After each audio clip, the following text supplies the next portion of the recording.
Assalamualaikum warahmatullahi wabarakatuh. Saya Maharani Tia Putri dengan NIM 2023-143654.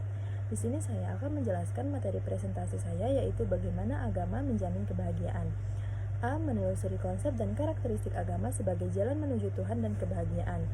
Menurut Al-Alusi, bahagia adalah perasaan senang dan gembira karena bisa mencapai keinginan atau cita-cita yang dituju dan diimpikan. Pendapat lain menyatakan bahwa bahagia atau kebahagiaan adalah tetap dalam kebahagiaan atau masuk ke dalam kesenangan dan kesuksesan. Ibnu Qayyim al-Jauziyah berpendapat bahwa kebahagiaan adalah perasaan senang dan tentram karena hati sehat dan berfungsi dengan baik.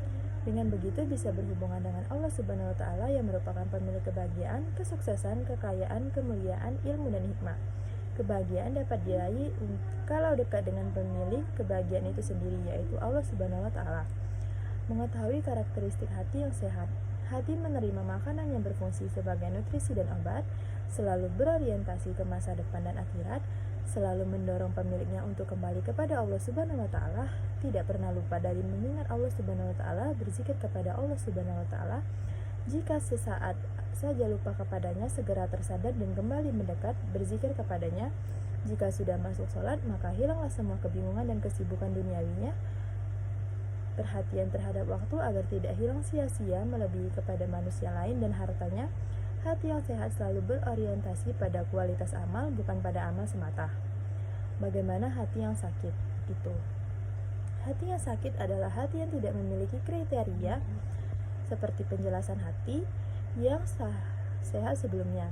Hati yang sakit adalah hati yang tidak berfungsi sebagaimana mestinya. Fungsi hati adalah untuk makrifah kepada Allah Subhanahu wa taala, mencintai Allah Subhanahu wa taala, rindu kepada Allah Subhanahu wa taala dan kembali kepadanya. Jika manusia mengetahui segala sesuatu tapi tidak makrifah kepada Allah Subhanahu wa taala sebagai Tuhannya, nilainya sama saja dengan orang yang tidak mengetahui sama sekali. Faktor-faktor yang menyebabkan hati manusia menjadi sakit dalam kitab Tib al-Qulub.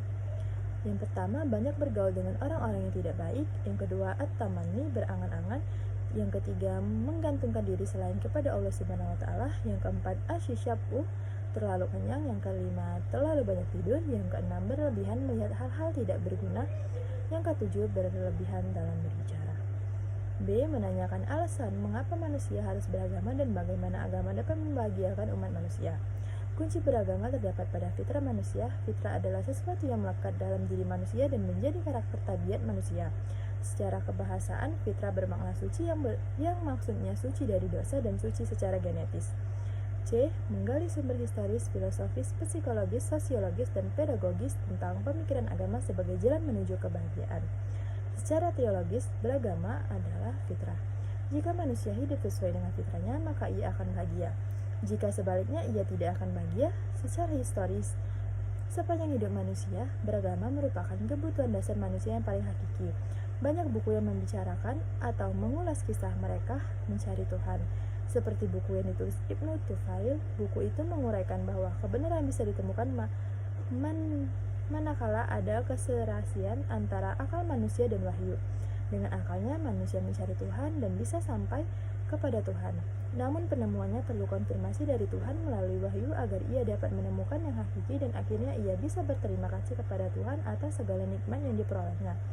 Terutama nikmat bisa menemukan Tuhan dengan akalnya itu. D. Membangun argumen tentang tauhidullah sebagai satu-satunya model beragama yang benar. Misi utama Rasulullah SAW seperti Rasul-Rasul sebelumnya adalah mengajak manusia kepada Allah. La ilaha illallah. Dalam landasan teologis, agama yang dibawa beliau juga semua nabi dan rasul, makna kalimat tersebut adalah: yang pertama, tidak ada Tuhan selain Allah Subhanahu wa taala. Yang kedua, tidak ada yang berhak disembah selain Allah Subhanahu wa taala. Yang ketiga, tidak ada yang berhak diminta tolong atau bantuan kecuali Allah Subhanahu wa taala. Yang keempat, tidak ada yang harus ditakuti kecuali Allah. Yang kelima, tidak ada yang harus diminta di dunia kecuali Allah. Mendeskripsikan esensi dan urgensi komitmen terhadap nilai-nilai tauhid untuk mencapai kebahagiaan. Jiwa tauhid penting karena itu modal dasar hidup yang dapat mengantar manusia menuju keselamatan dan kesejahteraan. Allah Subhanahu wa taala sebagai Rabb telah menanamkan jiwa tauhid ini pada seluruh manusia sejak mereka di alam arwah.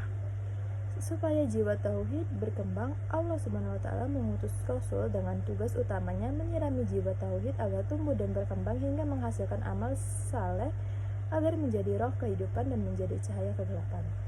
Allah Subhanahu wa taala berfirman, "Dan sesungguhnya kami jadikan untuk isi neraka jahanam kebanyakan jin dan manusia.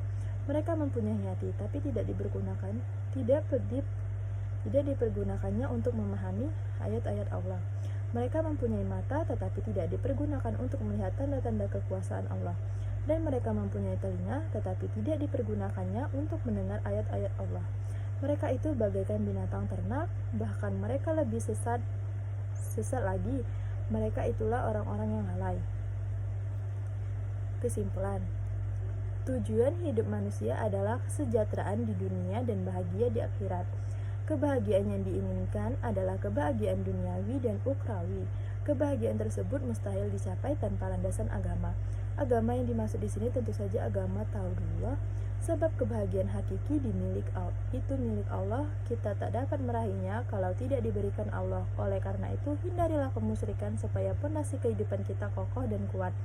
Landasan itu akan kokoh dan kuat kalau berdiri di atas tauhid.